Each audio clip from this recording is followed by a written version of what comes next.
10 a.m. to 10:45. The program runs for 45 minutes. Wow. And guess what? Wow. We bring you hot stories of our trending situation within our country, Liberia. Imagine hearing stories from Hot Pepper newspaper, from the Daily Observer newspaper, from Front Page Africa. Are you a lover of Front Page Africa? Oh yes, I'm a lover of Front Page Africa, and the Women Voices, and a lot more. Not forgetting international news, BBC, Wow. CNN, ABC News. We bring you headlines.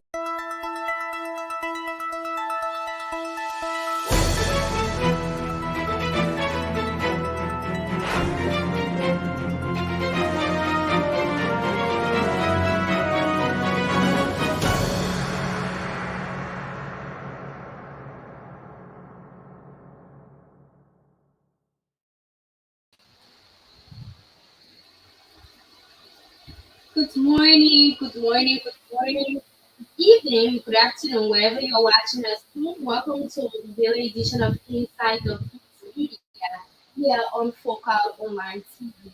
Today I am your news presenter, Inspector Coach Park.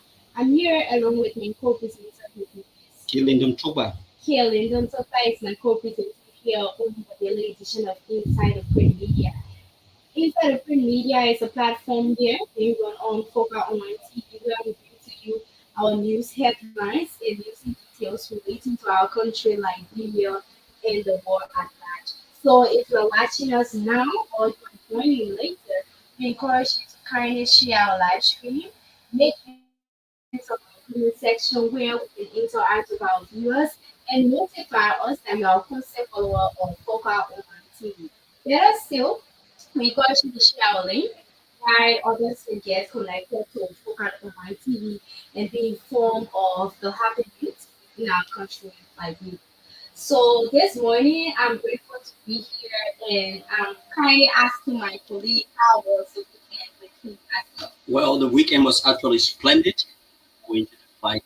Uh, I have not been a regular churchgoer, but as part of my New Year resolution, I made a commitment to God that I would definitely be in His presence, and I was able to live up to the commitment as promised. So it's actually a good thing, considering the fact that whenever you make a commitment to God, you try to live up to the very commitment that you make. So again, we are back here and very elated as usual to bring information to our people as always. Yeah, you sound so golden this morning. My thanks to God for giving you the opportunity to reconcile and realize that you have to go to church. So, folks, what is your New Year resolution? I think it's something that we could talk about too after this show. You could just state it in our comment section. Let's know what's happening. Of course, today is January 5th, 2024, and today is Monday. We are wishing you a happy, blessed Monday. Happy working day to you if you're a student out there today. Currently, you are in a university. We want you to put your head up high, stay focused, and do what is right. If you're a business personnel, yes, we are glad to have you, but the world awaits you to achieve more if and only if you become effective and efficient. So if you are celebrating your birthday today, happy birthday to you. If you are celebrating your wedding anniversary, happy wedding anniversary to you. We have information reaching us that UMU will be putting on graduates on January 30th. And of course, our heartfelt congratulations goes to all of the students who will be working out of the world of the UMU, that is the United Methodist University, on January 30th. Please go out there representing yourself, represent your institution, and represent our country like you. Congratulations to all of you out there. So of course we have the Daily Japanese recording studio. We have Front Page Africa, we have New Down, Pat Pepe in our international news. For today, our source for our international news is the ABC News. So we will quickly run in our headlines in our to the Daily Observer newspaper and the while Kaylin don't talk about will uplift you with the Hot Pepper newspaper and Front Page African newspaper. Please stay with us as we read out the news headlines. There are seven newspapers. Senator Kanga Lawrence is the next Senate pro tempore. Senator Kanga Lawrence is the next Senate pro tempore. So we move quickly to another headline. Representative Kofa violating dual citizenship law. Representative Kofa violating dual citizenship law. And then we transition to another newspaper. That is the Newtown newspaper. It says District Number 9 rejects Waka's 5K offer. District number 9 rejects Waka's 5K offer. Of course, you know the district number 9 is being represented by Frank Tapopo Jr. So, of course, this news is interesting this morning. Let's know why he's rejecting the 5K from the president elect, Waka, Joseph Zuma Butaka. And then we have another headline to pay for Waka prepared for went over to killing from Hot Pepper newspaper and Pitch Africa newspaper. Thank you, Christina Sipa. Hot Pepper newspaper. Nukutam fire victim seeks assistance for 3 months old twins. That is another headline that can be found within the Hot Pepper newspaper. Let's go over to another headline on the Hot Pepper newspaper. UP contemplates challenging Deputy Speaker's Kofa citizenship. The such move could delay Waka's inauguration. So let's go over to the front page Africa newspaper. Supreme Court ordered rerun at 2 polling places in Maryland District 2. So those are just all of the headlines from the two newspaper. It's been turned over to Greg Fina for the continuations. In continuation of our news, folks, these are our headlines for this morning. This is from Daily Observer newspaper. Senator Kanga Lawrence is the next Senate pro tempore. So you know Senator Kanga Lawrence Yombly, that's her name. Normally Kanga Lawrence is a senator of Grand Bassa County, and of course, the people are saying, or she is vying, and she's saying that she is the next Senate pro tempore. Let's gather here. Let's know why it is what it is. And of course, the next headline is Representative Kofa violating dual citizenship law. Why is he violating dual citizenship law? We have to know about that. So before we commence with our news presentation for this morning, we will take a short break. When we get back, we continue with the news in details. Please stay with us as we will be right back shortly for our news presentation. Hello dear, my name is Kay Lyndon Toba. I'm in search of a platform where I can get credible information of our daily happenings in Liberia and the world at large. Hello, Lyndon Topa. My name is Greg Fina Korishpa. Haven't you heard about Focal Online TV? You say Focal Online TV? Focal Online TV is located within a Tobo village community along the Japanese highway. Tell me more about the platform. This platform, called Focal Online TV Daily Edition of Inside the Print Media, does not encourage any form of dialogue between the viewers and the presenters. Oh.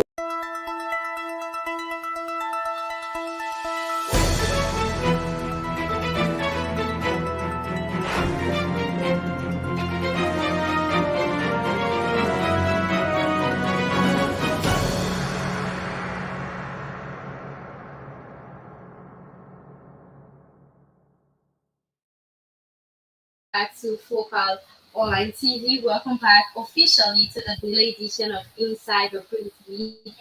Here with your presenters, Regina College Parr and Kaylin Limpopa. So we proceed with our news presentation. Daily Observer newspaper says Senator Kanga Lawrence, Senator Yombly Kanga Lawrence is the next Senate pro tempore.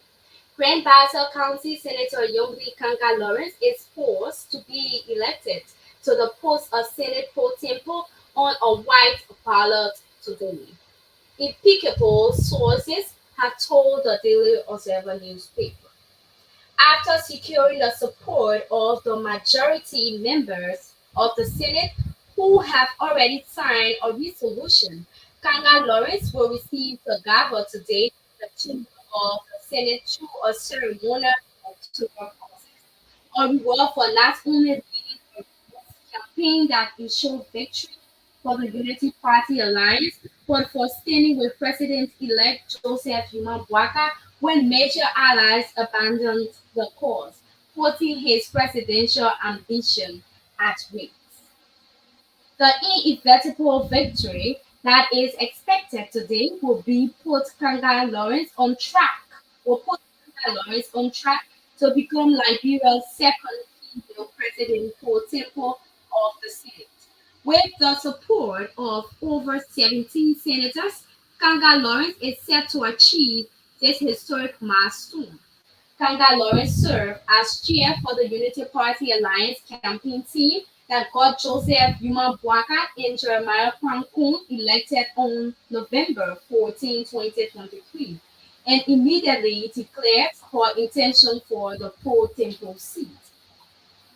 The senator, who will today begin the fourth year of her 9-year term, posted on Facebook saying, "My love, Hosea, we gave God the glory." A post that suggests that she was overwhelmed by the feat. She is contesting the position against her kinsman and Senate County colleague, Basanga Milton Friendly. But reports say she has over 70 lawmakers out of 29 senators, which makes up the majority bloc.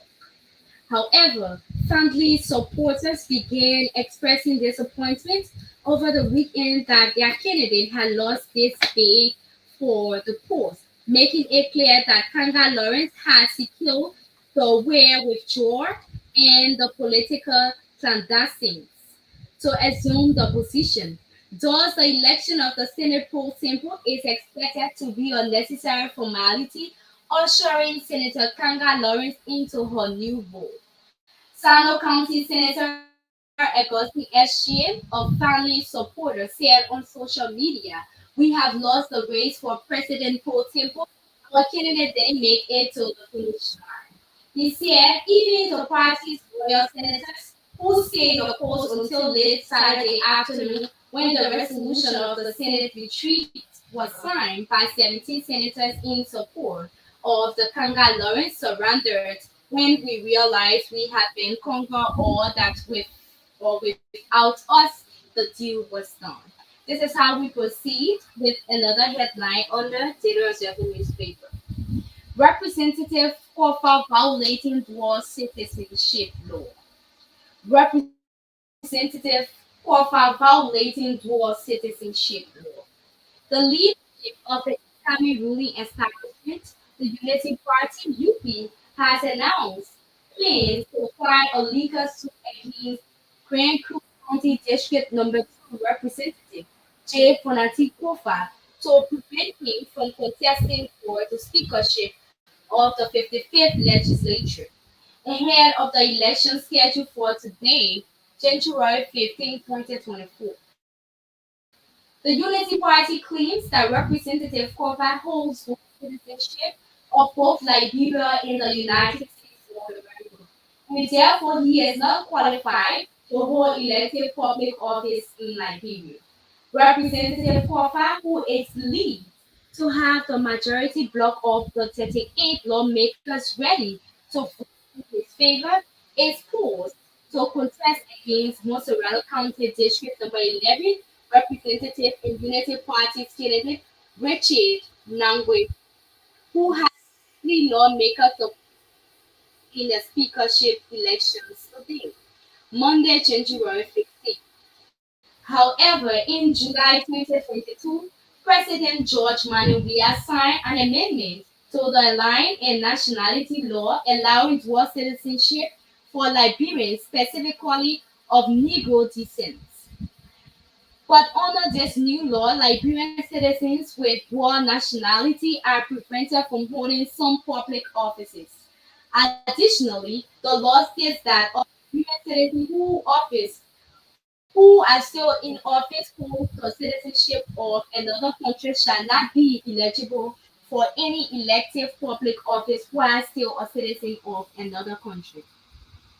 So, Representative Kofa of the outgoing Coalition for Democratic Change (CDC) served in the 54th legislature for 6 years and also served as Deputy Speaker since 2021. His bid is now threatened after President-elect Joseph Huma Bouaka rejected his request to hold the Speaker position. This is how we turn over quickly to Kaylinton Tokpa, who will fill us in on our news presentation relating to the hot pepper newspaper. Thank you, Greg Nancy Pai, for such a beautiful pitch this morning. New Town fire victim seeks assistance for 3-month-old twins. The father of a 3-month-old twins who's murdered along with her 2 children died in a tragic fire disaster in New Town is seeking assistance in both cash and kind for the welfare of his children. Note that the fellow holding the children crying is not the father but one of the neighbor who kept them for refuge while the biological father was so emotional at the time of the interview. That was a clarity that needs to be inserted. It can be recalled that early Friday morning, January 12, 2024, at about 1 local Liberian time, fire gutted a 2-bedroom zinc shack located right at the back of the Samuel Sliwa Memorial Institute opposite the famous Douala Market, borough of New Town. The bereaved fighter, who is also a local tailor, Mustafa Salman, explained to the newsman that the fire was the first spotted at 1 a.m. by another little boy who was lying down in the same room opposite their room within the house, noting that the actual cause of the fire is yet to be figured out, although the electricity corporation was on. At about 1 a.m. this morning, one little boy hollered, shouted, "Uncle Musad, the fire is on." When I woke up and took up one of the babies and brought it outside, then my woman brought out the other baby, but she did not reach out. She gave it to me and I threw the child outside. Then she ran back inside the house, he asserted. Simon added that a few minutes later, while they were all in the state of confusion, his spouse, Patience Gay, remembered that 2 of the children, a boy and a girl student of the Point 4 elementary school, Joel Howard Taylor School in Nukutan, were still asleep in the room amid the blaze. According to him, Gage immediately ran back into the house to get out the children, 10 and 13 years old, but unfortunately, she and the children lost their way out due to the unprecedented smoke in the room, thus leading to the sudden and untimely death. The fire was heavy and was not able to enter the house because I was alone. I passed behind the house and brought the zinc down. Then I called her, "Patience, come outside, open the door." But she said, "Musa, the smoke is too much. I can't even see." So myself, I got hopeless and started crying and passing around without seeing anybody to help me. Fian stated with tears rolling down his cheek.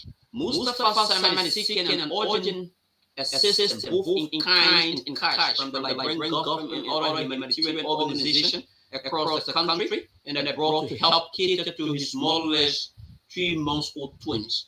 Blamo, my brother, see how I am looking now. I lost everything to the fire. No clothes and even the shirt I am wearing was given to me this morning by a neighbor.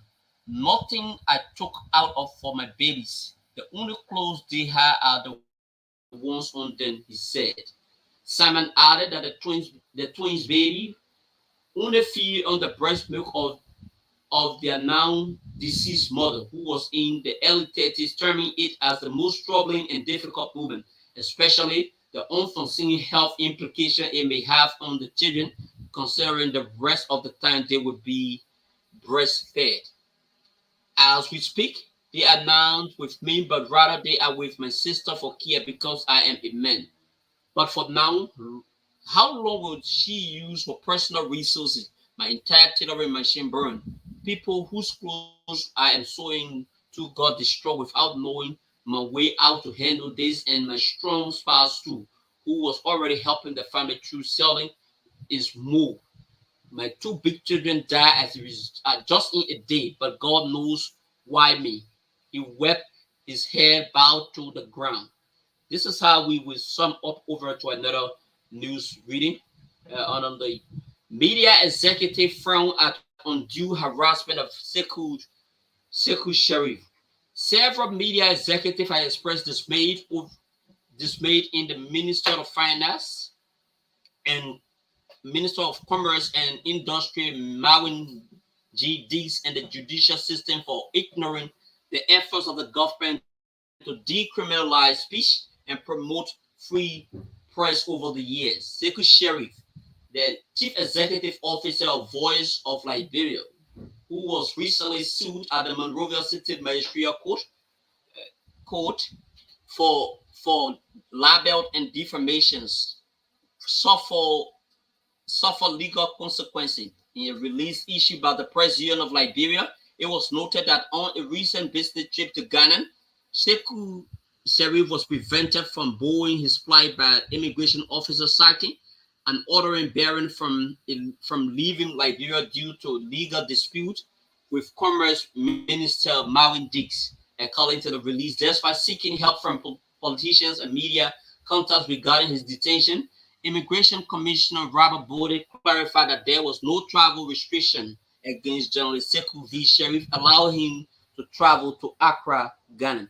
The dispute between Sekou and Minister Dees began after Sekou broadcast on a Wale listing show, early morning show, alleging that Marvin D has sold a Liberian embassy in Belgium and involved in moving large sum of money from Liberia to the United States. Information reportedly sourced from the International Monetary Share with the Central Bank of Liberia, the PUL release stated.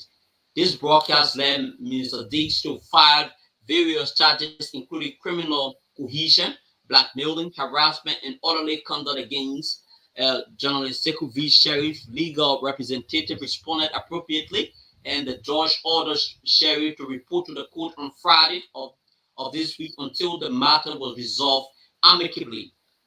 Sharif complied by visiting the court on January 5, 2024, and in adherence to the magistrate's order.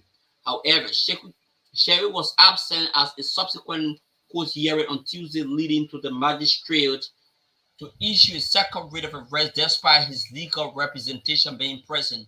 With this being said, this is how we will push it over to Greg for the continuations of news with regards to the New Dawn newspaper. Thanks you, Kelly. Dr. Park, this is how we continue with our news presentation from New Dawn newspaper. District number 9 rejects Waka's 5K offer.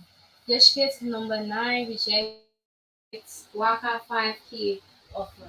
Montserrat County District number 9 Representative Frank Safoko Jr. says President-elect Joseph Yuma Bwaka 5K for inaugural party should stay clear of his district because it is an inducement for lawmakers to support the election of Unity Party Representative Richard Kwon for the speakership.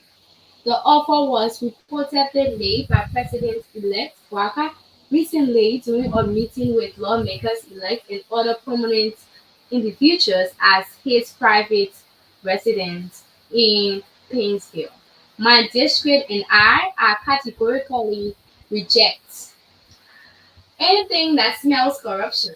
So JMB in his 5K inducement should stay clear of our district and people, Representative Kofoko writes.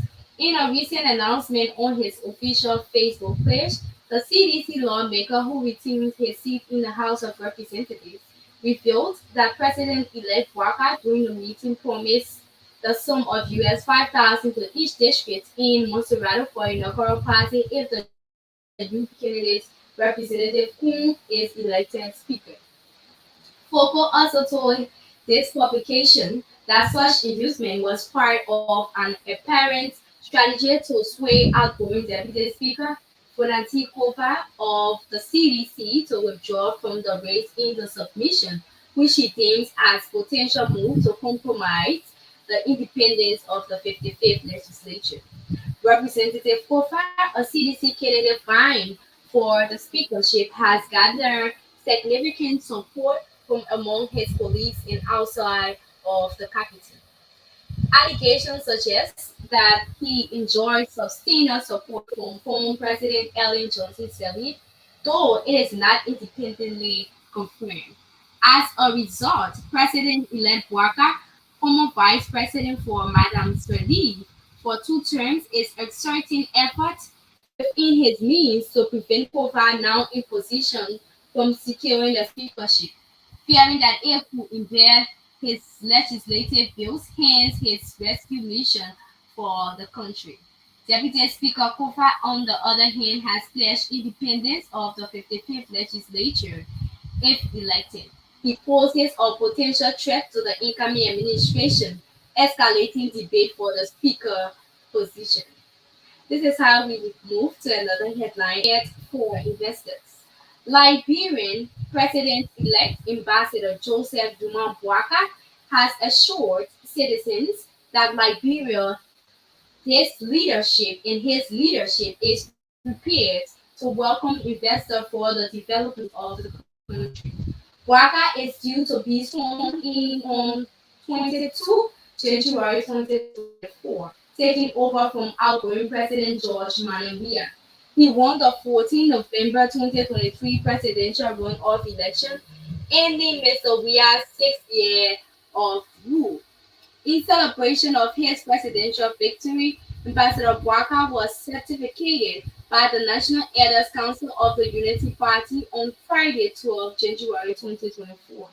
At that ceremony, he assured Liberians that his government will prioritize significant investments that will positively change the life of every Liberian.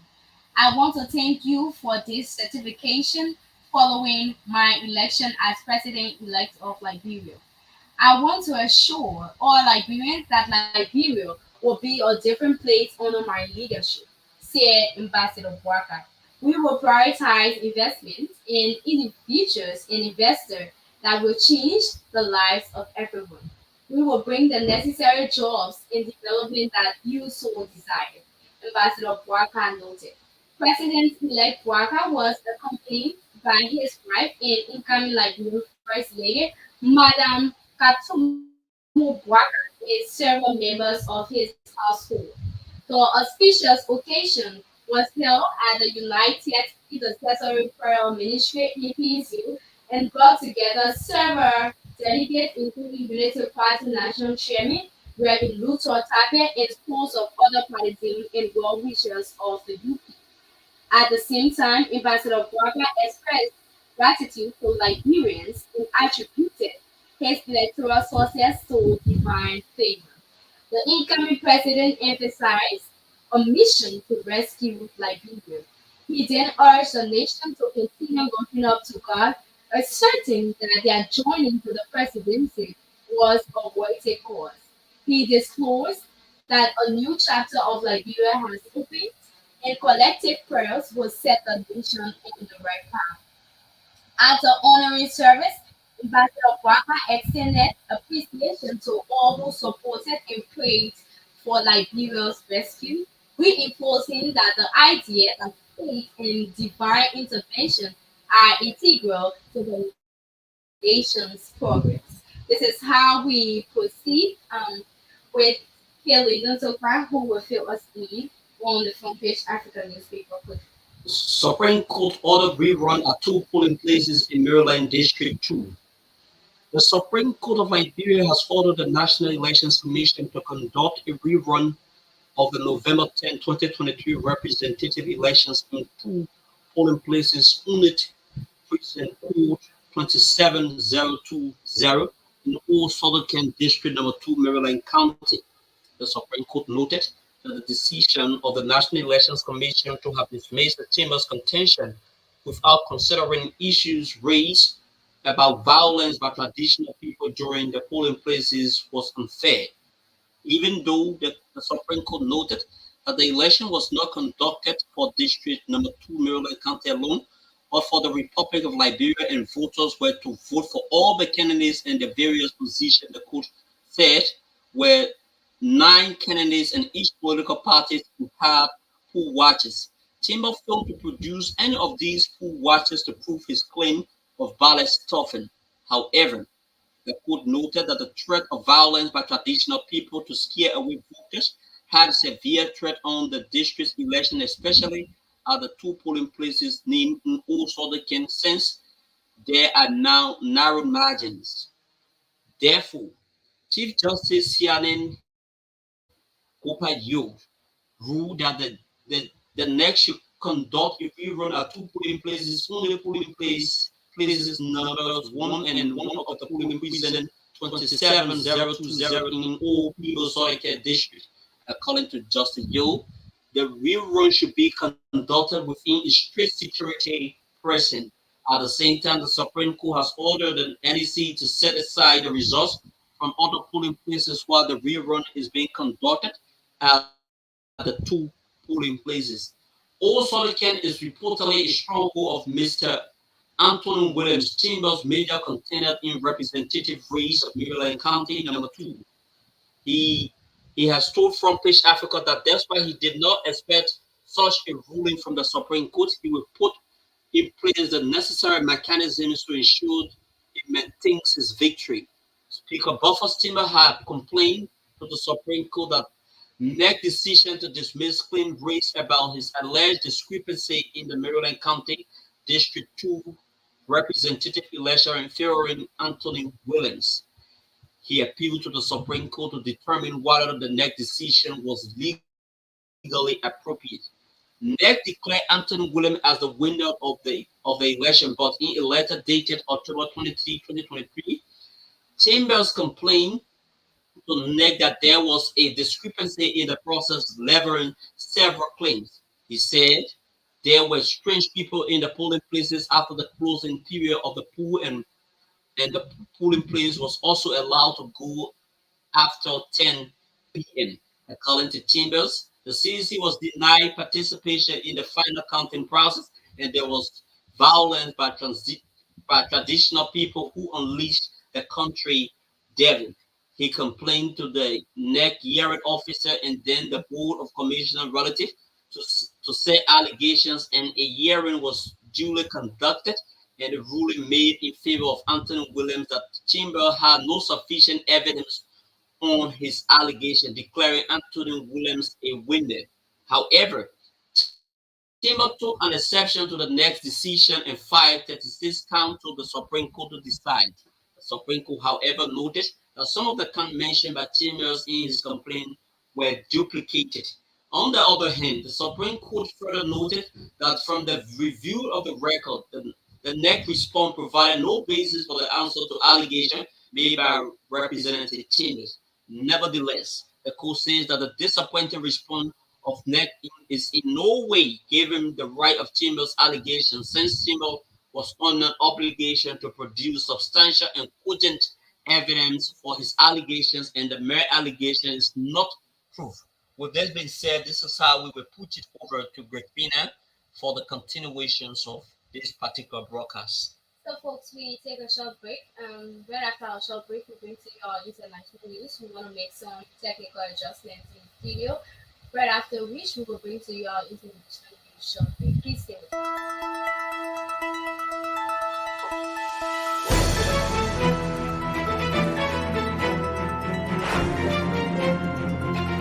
Hello dear, my name is K. Lyndon Toba. I'm in search of a platform where I can get credible information of our daily happenings in Liberia and the world at large. Hello, Lyndon Topa. My name is Grifina Nkorishpa. Haven't you heard about Focal Online TV? You say Focal Online TV? Focal Online TV is located within a Tobo village community along the Japanese highway. Tell me more about the platform. This platform, called Focal Online TV Daily Edition of Inside the Print Media, does not encourage any form of dialogue between the viewers and the presenters. Oh, you mean nobody calling there? No, you can't call on a show. Let me talk in our library with no calling there. So all you can do is you will listen to the news, and they can also encourage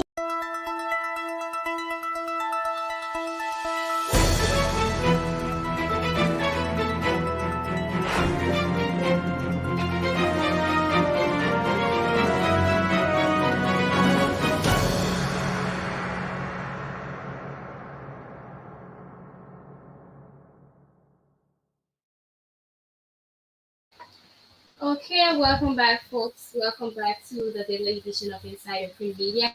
This is how we wrap up things with our international news. Our source for today is ABC News. And we have here four killed, one injured in a hot air balloon crash in Arizona, police say. Four people were killed and one person was critically injured when a hot air balloon crash landed in the desert in Elord, Arizona on Sunday morning, the Elord Department said. The crash happened in Panna County, a rural desert area about 5 miles north of town at 7:30 a.m. local time, Elord police said. The mayor of Ella confirmed that a total of 13 people were in the hot air balloon at the time of the crash. Eight cadavers, four passengers, and a pilot, according to local ABC Arizona. We have another one here from the ABC News, and this is very important. Ruth Asanton Taylor, trailblazing journalist who had 50-year career in radio and TV, dies at 101. Ruth Aston Taylor, a trailblazing journalist who was the first female newscaster to work in television on the West Coast, has died. She was 101. Taylor died Thursday at an assisted living facility in San Rafael, California, according to her family. No cause of death was released. She died very suddenly, her daughter, Laura Conklin, said Sunday.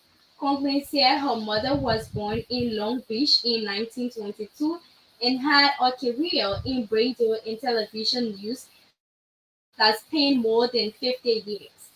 Taylor graduated from Scripps College in Claremont, California, and earned a master's degree in journalism from Columbia University before taking a job as a news writer and producer at CBS Radio in New York. She was one of the original members and only woman in a documentary unit led by Edward R. Murrow. By 1949, Taylor was on the air doing multiple interviews and conducted many over the ensuing decades, including with performer Jimmy Jones, physicist Albert Einstein, and President Jimmy Carter. Taylor became an anchor of the CBS affiliate in Los Angeles in 1951. She left journalism for a short time in 1958 before returning to TV station KNXP in 1962. I mean this is a legend in the media. We it's so saddening to hear such a loss of a life, but we extend our deepest condolences to our fellow journalists out there in the field and to the family who is out of Liberia and they are in California, America. So we want to say rest on legend. Your life star, your way you presented yourself in the field of journalism speak for you even after your death. So I want to say thanks for joining us this morning. Thanks for being here with us. We appreciate your effort every morning to be on the daily edition of Inside Media. We have something great coming up for all of our followers. Don't get tired following Focal Online TV. Don't get tired sharing our live stream. Do not get tired listening to the daily edition of Inside Media. The daily edition of Inside Print Media brings to you information related to our country like you, valid information from our news sources within our country like you. Be informed before you talk. Be informed of what is happening so that you can say things that are factual and that are accurate, so that you cannot mislead people. So we have this platform here for you. We have this platform here right to you where we can inform you of the happening within our country like you. Why can't you stay with Focal Online TV? Because all we do is we just bring innovation to broadcasting. And we love you. We appreciate you. This is how we call it a day. Until I see you, my name is Katrina Koreshwa. I serve as a news presenter here for this morning, and I'm closing up with my colleague who dropped because of technical issues, Killed in Dantokwa. We love you, and we say bye bye and have a blessed Monday. In Hello there, my name is Kay Lyndon Toba. I'm in search of a platform where I can get credible information of our daily